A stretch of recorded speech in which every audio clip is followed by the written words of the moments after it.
Assalamualaikum warahmatullahi wabarakatuh. Pertama-tama marilah kita panjatkan puji syukur kehadirat Allah Ta'ala. Oleh karena meskipun dalam kondisi wabah seperti ini, kita alhamdulillah masih dalam keadaan sehat. Dan mudah-mudahan sedemikian juga sampai nanti wabah ini berakhir, kita tetap dalam keadaan sehat walafiat. Baik, pada hari ini saya coba untuk membahas tentang analisis SWOT.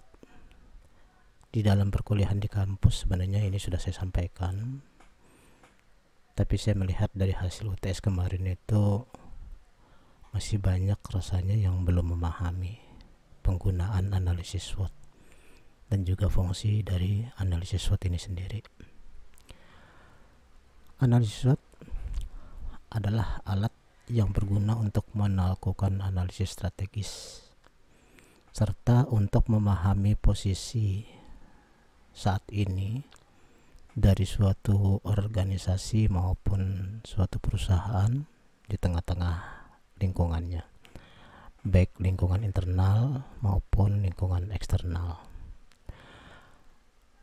Ketika kita bicara tentang lingkungan internal, berarti kita bicara tentang kondisi perusahaan kita, ya, kondisi dari kita sendiri kalau kita mau berbisnis, apa saja kekuatan yang sudah kita miliki, ya, dan kemudian juga kelemahan-kelemahan apa saja yang masih ada pada kita yang nantinya akan membuat kita jadi sulit untuk memulai bisnis tersebut. Jadi analisis SWOT bicara tentang strength, yaitu kekuatan, kemampuan kita untuk berbisnis, dan juga bicara tentang weaknesses atau kelemahan dari kita, dari perusahaan kita dalam bisnis. Itu inward looking, melihat ke dalam. Selanjutnya analisis SWOT juga bicara tentang eksternal atau outward looking.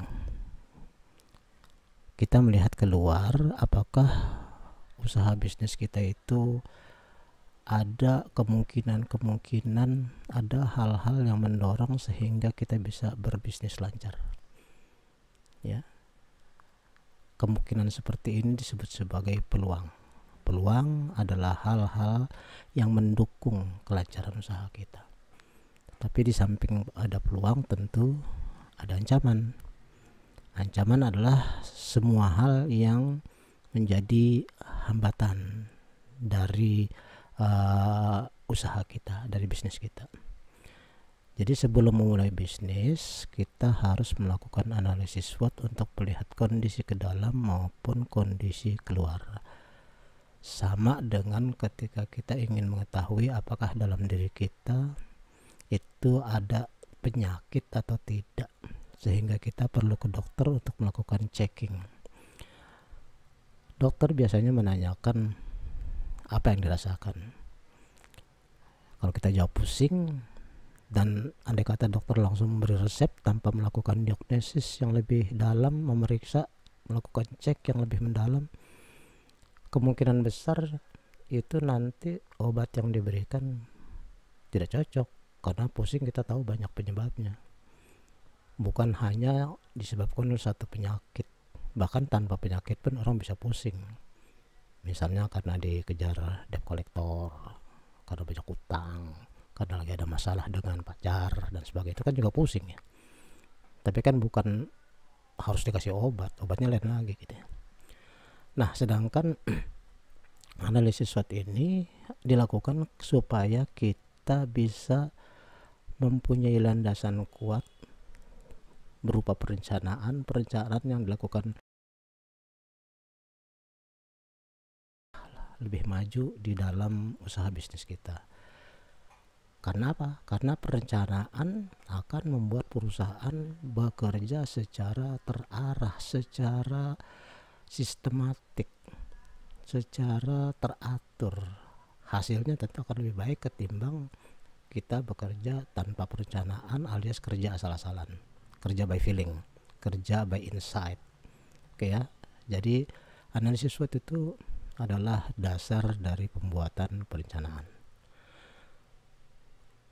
Selanjutnya, kita sebelum memulai suatu bisnis, dalam analisis SWOT itu adalah pertama-tama kita lakukan identifikasi faktor. Faktor-faktor apa saja yang biasanya terkait ketika kita mau memulai suatu usaha, memulai bisnis. Di sini saya sebutkan ada beberapa faktor ya. Ada beberapa faktor yang bisa kita lihat. Yang pertama adalah produk ya, kemudian modal, 3 bahan baku, 4 uniqueness produk, 5 tempat usaha, kemudian SDM, 7 jejaring, 8 informasi, dan seterusnya. Ada 33 faktor sebagai contoh yang bisa kita lihat dalam PowerPoint yang saya sertakan bersama ini ya.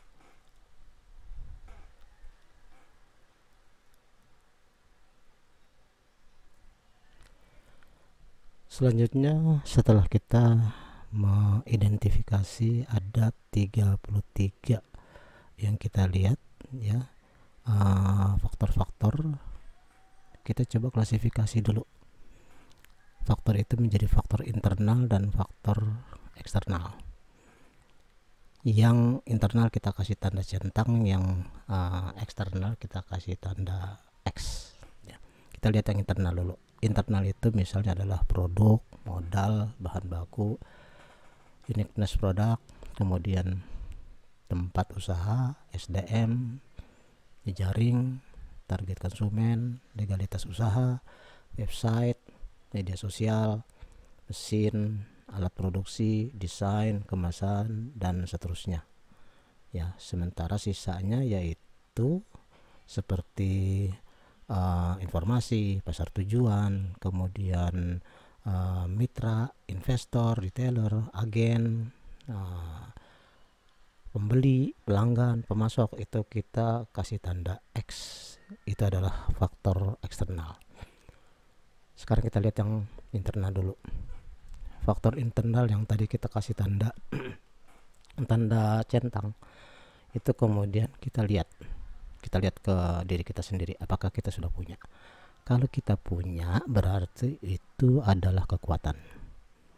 Nah, dalam contoh ini kita lihat, kita kasih tanda plus, yang centang itu adalah produk, bahan baku, kemudian desain, kemudian kemasan. Ini kita anggap kita udah punya semua nih. Berarti jumlah kekuatan kita ada 4 ya. Kekuatan kita untuk mulai bisnis ada 4. Nah, kemudian setelah kita tahu kekuatan kita lihat juga kelemahan kita. Jadi faktor internal yang kita belum punya itu kita kasih tanda minus. Artinya itu adalah kelemahan kita.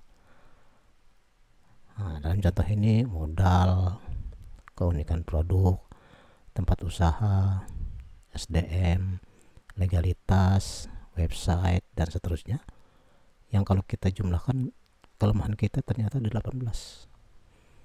Jadi kita lihat kondisi kita saat ini, ke dalam kita punya kelemahan ada 18 dan punya kekuatan hanya 4. Nah, ini kondisi awal, nggak apa-apa, kita kan juga baru memulai, nggak masalah kalau memang kondisi kita pada saat ini baru seperti itu. Toh semua orang juga mulai dari bayi kan, tidak ada kekuatan apa-apa, tidak punya apa-apa. Seiring dengan perkembangan waktu dan perkembangan usia, pengalaman dan sebagainya, dia jadi makin lama makin dewasa, makin cerdas, makin pintar. Oke, itu faktor internal. Sekarang kita lihat faktor eksternal. Faktor eksternal itu adalah hal-hal yang di luar diri kita, yang kita hanya bisa melakukan adaptasi, tidak bisa melakukan perubahan apa-apa. Seperti misalnya kalau kita mau keluar, di luar itu hujan besar, ya kita kan nggak bisa nyetop hujan, nggak bisa kita menghentikan hujan. Yang bisa kita lakukan adalah pakai payung atau pakai kendaraan, atau ya tunda dulu jalannya. Itu adalah faktor eksternal yang dimana kita hanya bisa melakukan adaptasi. Nah, setelah kita lihat tanda-tanda X tadi yang kita sudah berikan, ya sekarang kita lihat tanda X yang kita kita kasih tanda plus adalah merupakan peluang artinya segala hal yang mendukung bisnis kita. Nah, kalau kita anggap mendukung, kita sudah memilikinya, berarti itu adalah peluang. Sedangkan kalau yang membuat perusahaan kita, usaha kita jadi terkendala, itu adalah tantangan. Ya, X plus kita identifikasi dari daftar tadi ada 6, berarti jumlah peluang kita untuk mulai bisnis ada 6. Nah, sedangkan yang menghambat kita kasih tanda min. Nah, di sini ternyata minnya ada 5 ya. Oke, berarti sekarang kalau kita lihat kondisinya ya, kita punya peluang itu ada 6, kemudian tantangannya ada 5. Nah, berarti sekarang ada di mana posisi kita? Kita lihat ini pasangan angka yang dominan. Misalnya S dengan O itu adalah pasangan antara 4 dan 6. Kemudian pasangan antara O dengan W itu pasangannya 6 dengan 18. W dengan T itu 18 dengan 5. Sementara T dengan S itu antara 5 dengan 4. Angka dominan berarti yang paling besar pasangannya adalah 6 dengan 18. 6 dengan 18 itu berarti kita berada di kuadran kedua, yaitu antara O dengan W. Antara O dengan W berarti dia adalah raihlah peluang ya dengan cara mereduksi kelemahan ya. Peluang atau kita balik, peluang bisa diraih kalau kelemahan yang ada pada diri kita benahi dulu. Oke ya, berarti kita ada di kuadran 2. Jadi hasil dari diagnosis dokter terhadap penyakit kita, usaha kita ini adalah kita lihat banyak sekali kelemahan, yaitu jumlahnya 18, meskipun peluangnya juga ada ya, yaitu 6. Jadi strategi kita adalah bagaimana supaya peluang yang 6 itu bisa diraih ya. Kelemahan-kelemahan yang ada harus kita bisa atasi, harus kita reduksi dulu ya. Langkah selanjutnya adalah kita coba kawinkan kelemahan yang mana yang harus diatasi untuk menjawab peluang apa. Nah, kelemahan mana dulu nih yang harus diatasi supaya kita bisa menjawab peluang yang ada. Dalam hal ini kita coba untuk menangani 2 hal saja dulu, yaitu kelemahan di bidang SDM dan kelemahan di bidang strategi promosi. Ini harus kita benahi dalam rangka menjawab 2 peluang yang ada ya. Jadi 2 kelemahan untuk 2 peluang. Yang pertama, kelemahan SDM itu harus kita benahi agar nanti SDM itu memiliki kemampuan, memiliki keterampilan dalam rangka menggali, mencari, meraih, mengolah informasi macam-macam, Mungkin informasi tentang tren, informasi tentang daya beli, informasi tentang pesaing, informasi peluang pasar yang lain. Jadi SDM-nya harus dibenahi dulu. SDM yang merupakan kelemahan harus kita benahi dalam rangka meraih peluang informasi. Kelemahan yang kedua yaitu strategi promosi. Kita melihat juga strategi promosi kita merupakan kelemahan kita. Sementara kita melihat di bagian peluang itu ada permintaan sebenarnya banyak, tapi karena kita tadi tuh, karena SDM-nya masih lemah, informasinya nggak nyampe sama kita, maka kita jadi nggak tahu bahwa sebenarnya banyak permintaan terhadap produk kita. Oleh karena itulah maka strategi promosi juga harus disusun setelah SDM kita benahi, supaya kita mendapatkan informasi tentang produk apa, yang bagaimana, dari mana, di mana, seberapa besar. Nah, permintaan itu kan informasinya akhirnya masuk kepada kita. Oke, jadi saya katakan tadi ada dua kelemahan untuk menjawab atau meraih dua peluang. Oke ya. Selanjutnya berarti itu adalah merupakan action plan kita. Action plan adalah tindakan nyata untuk membenahi suatu kondisi. Ya, action plan harus kita jalani itu harus sesuatu yang smart, artinya bersih, cerdas, rapih, dan sebagainya. Tapi smart dalam hal ini bisa dikatakan sebagai satu S-nya adalah spesifik. Jadi action plan yang kita jalani itu harus yang sederhana saja, spesifik saja, tidak bersifat umum. Tadi itu kita hanya menangani masalah SDM dan strategi promosi. Jadi tidak semuanya SDM kita bisa klasifikasi perlu SDM yang kayak apa, ya kan gitu kan. Kemudian yang kedua measurable, artinya nanti harus terukur hasilnya. SDM yang kita inginkan berarti terpenuhi kualifikasi yang seperti apa yang kita butuhkan. Kemudian strategi promosi yang bagaimana yang kita jalankan. Ya, berarti itu untuk menjawab untuk apa SDM ditingkatkan supaya bisa meraih informasi apa. Nah, ya kan udah jelas. Kemudian strategi promosi apa, dalam rangka apa? Nah, dalam rangka meraih pembeli. Jadi terukur hasilnya.